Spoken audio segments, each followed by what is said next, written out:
Today we're diving into Matthew chapter 14. It all starts with King Herod, the ruler of Galilee. He's hearing whispers and reports about this man named Jesus, who's performing incredible miracles. But Herod's mind immediately jumps to a guilty conclusion. He tells his officials this must be John the Baptist, risen from the dead. That's why he has these supernatural powers. Now, why would Herod think that? The Bible gives us the backstory.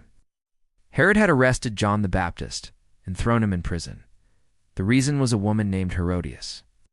She was originally married to Herod's brother, Philip, but Herod had taken her as his own wife. John, being a righteous prophet, didn't shy away from the truth. He confronted Herod directly, telling him, "It isn't right for you to be married to your brother's wife."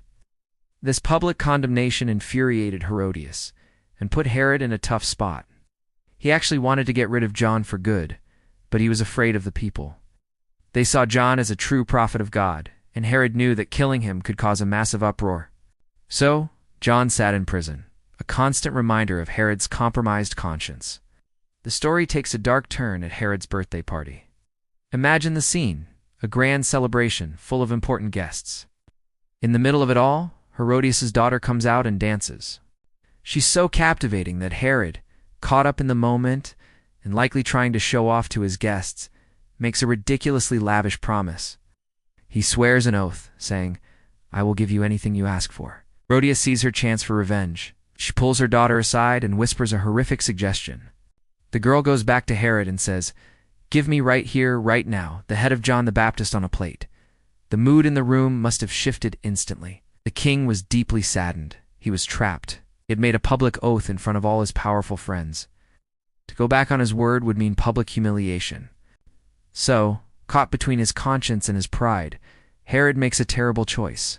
He gives the order. A guard is sent to the prison, and John the Baptist is beheaded.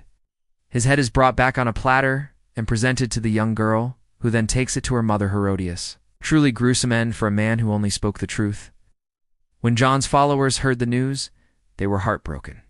They went to the prison, carefully took his body, and gave it a proper burial. And then they did the only thing they could think of. They went and told Jesus.